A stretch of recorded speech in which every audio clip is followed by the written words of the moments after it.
It's Hot 937, hot937.com. The MTV Video Music Awards, Buck and Nancy live in LA. That's right. Now listen, this was the biggest song ever we heard in a long time, and we usually wouldn't play it on Hot 937, but one day I got in the office and I said, you know something?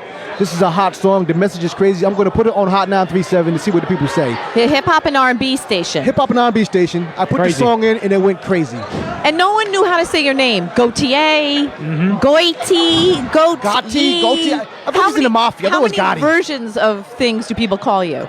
Oh, I've had a bunch. Actually, I had a good one in Milwaukee the other day. What did they call you? There were a couple of tourists. They asked me to take their photo, which is always funny. I love that. And then as I was walking away around the corner, I think they twigged and they came running around the corner and went, are you from Gotye? A Gotye. Oh, God. That's the best one so far. You know, and the funny thing is, I think the video was more viral, and then the song became popular. That was the weird part about the whole situation. Yeah, YouTube and Facebook, you know, lots of people sharing right from the second the video came out. It's been very, very key to it. Are you surprised at the fact that hip-hop stations in Hartford, Connecticut are playing your song? I wasn't even really aware of that, so yeah, crazy. Yeah. Yeah, and that's the man, because he's the boss right there. You never even thought that would happen when you made that record. Nah, you know, I've heard a little bit about hip-hop producers being quite into a track of mine called State of the Art, which is a kind of a weird dub reggae organ concept piece, but and with very heavily pitch-shifted vocals. And congratulations, it's up for Video of the Year. The song, yeah. And I really think you might win. Do you have like any kind of acceptance speech ready? I've got to be honest, I haven't thought about it very much. I've been been touring for the last 3 weeks. We've done first shows in like a very long 4-month tour. Yeah. And I've just been sort of going day by day thinking about the shows. So now that the VMAs are tomorrow night, I was thinking about, hey, what if I win? And what am I going to wear? Do you even care? Question. I've been offered by a lot of people to dress me, but I'm like, no, I'm just going to dress myself. Well, dress yourself, be low-key. I'll work it out. You seem like a low-key cat. Yeah. So where's home? Where in England are you from? I'm from Australia. You're from Australia? Yeah, I was born in Belgium, but I've grown up in Australia, and I live in southeast, outside of Melbourne, Australia. Oh, wow. Yeah. Beautiful. Belgium chocolate, that's why he went right for the Reese's peanut butter cups. That's it. I'm just saying. Now, what's the thought process when you put this song together, and how long did it take you to make that song? It didn't take long to write, but it took a long time to finish the recording because the music was it was different. The way you put the song. It's pretty minimal. I mean, it's funny, making this record, I think I set out, it took me about 2 years to make the record. I started off making a lot of tracks that were very dense, lots of atmospheric layers, lots of tinkering, you know, lots of stuff in Ableton and Pro Tools, and lots of time spent mixing, trying to find the way those layers fit together. Whereas this is one of the last songs I finished on the album, and it's very minimal, you know, the parts all, repetitive. I don't know, I heard that break from Luis Bonfa, a Brazilian guitarist. Yeah. Very active in the 60s and 70s, a beautiful guitarist. And it's a very innocuous kind of 4-chord beginning to this song of his called Seville.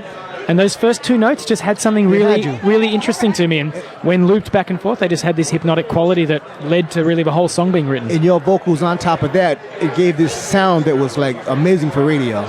Oh, and she was so pissed off at you. It was like such a bad breakup song. It's like such a bad... everybody's gone through that. So I think it like touches everybody that way. It's like, damn. That is a part of it. Really, you're really someone that I just used to know, damn it. Really. Was it... Damn it. Were you going... It just hasn't worked out. No, it hasn't, damn it.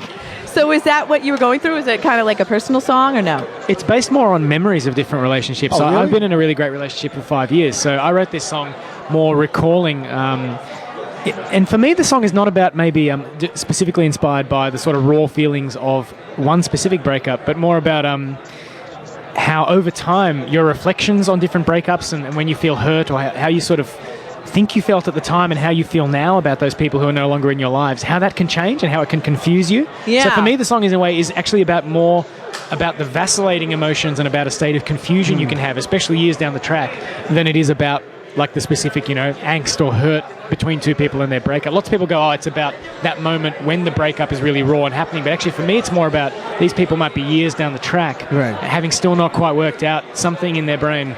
Yeah, about why it didn't work out. Or whether they actually mean anything to each other at all. Gotye on Hot 937, hot937.com. Are you surprised when people come up to you and tell you that song meant so much to me, that song changed me, or the words that you sung got me through a breakup, got me through a certain time in my life? I mean, I can understand when people connect with it when it sort of has been maybe a cathartic experience for them breaking up with somebody, but sometimes people are so positive about the kind of ecstatic positive things they've got from a song. I find that surprising because it is quite an angsty kind of negative song. It is. So yeah, I mean, I don't know, but maybe maybe that's a peculiar thing music can do. You know, you can put very melancholy sort of sentiments with sometimes very uplifting music. And Yeah. I would have get loved this kind of incongruous. I would have loved to hear the dirty version.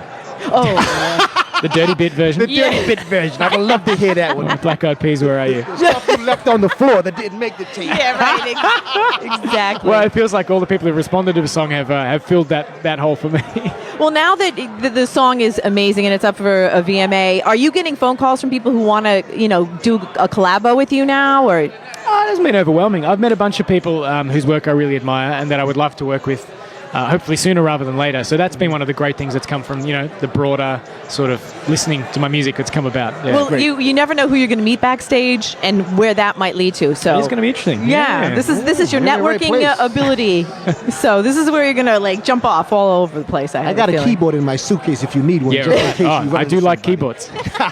Gotye, thanks for stopping by. We Thanks, appreciate guys. it. Thanks. Cheers.